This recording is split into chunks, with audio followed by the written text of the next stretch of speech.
안녕하십니까. 오늘 청원 게시판이라는 인터넷 방송을 새로 개설했습니다.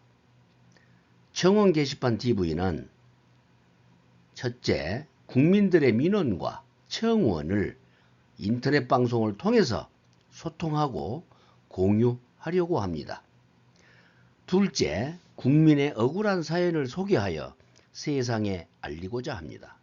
셋째, 사회 부조리를 고발하고 부정부패를 찾아 폭로하려고 합니다. 앞으로 많은 시청을 부탁드리겠습니다. 이어서 오늘 첫 방송 주제로 공동주택의 용역비 실비정산을 취소하라는 청원을 하고자 합니다. 이 용역비 실비정산은 2016년부터 갑자기 경기도에서 공동주택의 각종 용역비에 대한, 즉 퇴직금, 4대보험, 연차수당 등에 대한 실비정산을 실시한다고 하였고, 2019년부터는 서울시에서도 실비정산을 실시하라고 아파트관리사무소에 시달하여 현재 일부는 시행하고 있습니다. 이 행정조례는 범죄자를 양성하고 조장하는 악법이 되고 있고, 더 나아가 용역계약은 도급계약인데도 불구하고 이 조례는 계약법 위반이 되고 있습니다. 따라서 이 조례는 관리소장과 동대표 회장에게 자치단체가 사전에 교육도 없이 시행을 하여서 회계 처리에서 불법이 발생될 수도 있다는 사실을 아무도 모르고 있습니다. 즉, 회계 처리를 잘못하게 되면 공금횡령 또는 공금유용죄로 형사처벌을 받을 수 있다는 사실을 이 조례를 시행하라고 지시한 공무원조차도 모르고 있을 겁니다. 따라서 아파트 소장님들은 필히 이 방송을 듣고 유념하시기 바랍니다. 경비 및 청소 용역비의 실비정산의 위법성에 대해서 분석을 해보겠습니다. 첫째, 이 용역비를 공동주택의 소유자와 사용자로부터 징수해서 용역회사에 전액 지급하지 않고 퇴직금이나 연차수당, 4대보험 등을 해당자를 산출해가지고 정산 지급을 하면 차액이 발생하게 되는데, 이 차액을 관리사무소는 잡수익으로 처리하고 있습니다. 두 번째, 이 잡수익은 다음 달 청소 용역비에서 또 경비 용역비에서 세대에 부과할 때 그 대금 용역비 산출 시에 관합 부과금으로 판단해서 이를 공제하고 징수해야 하는데, 대부분 공제하지 않고 전달과 동일하게 용역비를 징수하고 이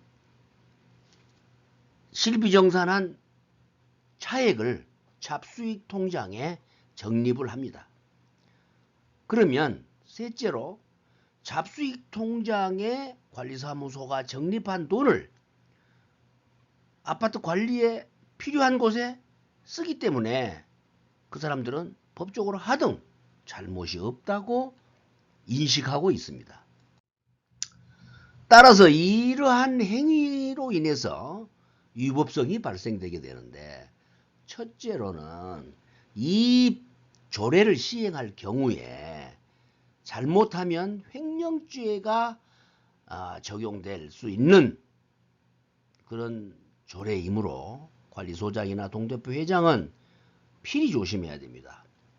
첫째, 이번 이 조례에서 횡령죄에 해당한 경우는 만약 용역비를 실비정산해서 발생한 잡수익을 사용을 적법하게 했다 하여도 이로 인해서 발생한 잡수익을 관리사무소가 임의로 사용했다면 주택의 소유자와 사용자가 매월 발생하는 용역비에 대해서 전월 과부과된 징수금은 다음 달 용역비 징수 시에 이를 정산해서 감액된 용역비로 부과를 할 실비정산의 원칙이 있습니다.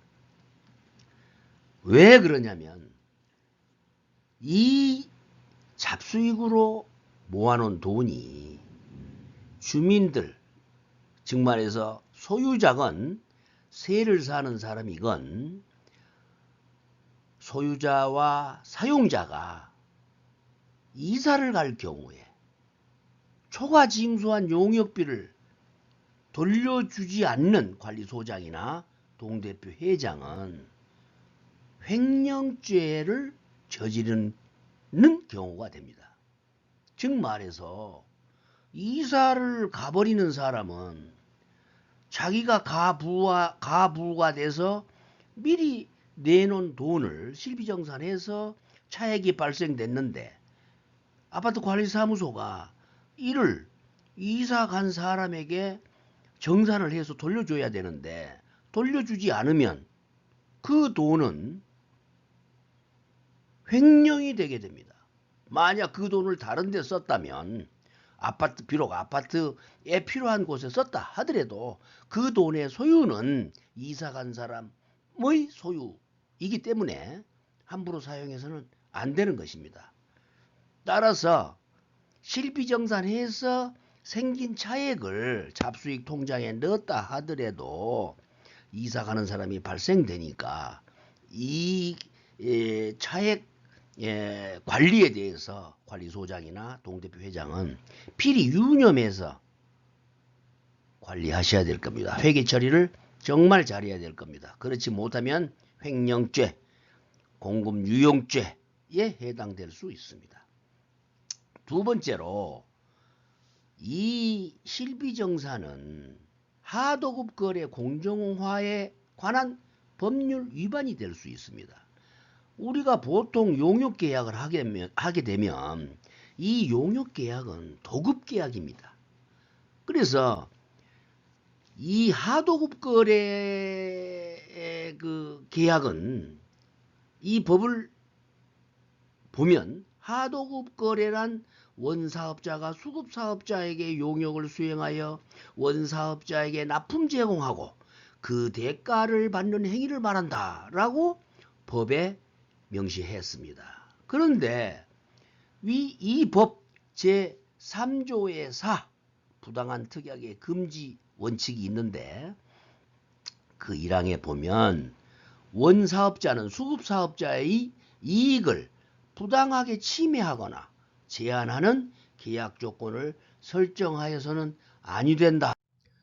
따라서 용역회사가 도급계약을 하고 비록 계약서에 실비정산한다고 조건을 달았다 해도 이는 부당한 특약에 해당되어 하도급법 위반이 될 것입니다.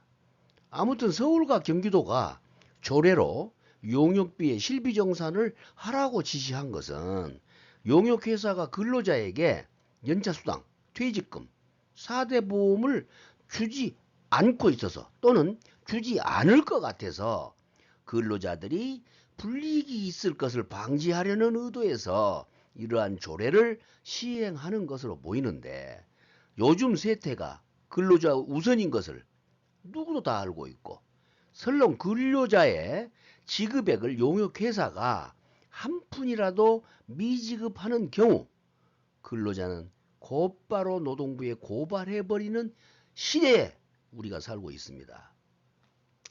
지방자치단체가 구시대적 노동관에 젖어 있어서 이러한 조례가 만들어지고 이러한 조례는 결국 또 다른 모법을 위반하여 분란을 자초하는 행정을 하고 있다는 것이 현재 중소용역회사의 애환이 되고 있습니다. 아직도 근로자와 사용자가 60년대 근로계약 상태에 있다고 생각하시는 행정부 공무원과 지방의회 의원님들은 지금이 2019년임을 깨달아 주시어 용역비의 실비정산은 취소해 주시길 청원합니다. 오늘 청원은 여기까지입니다.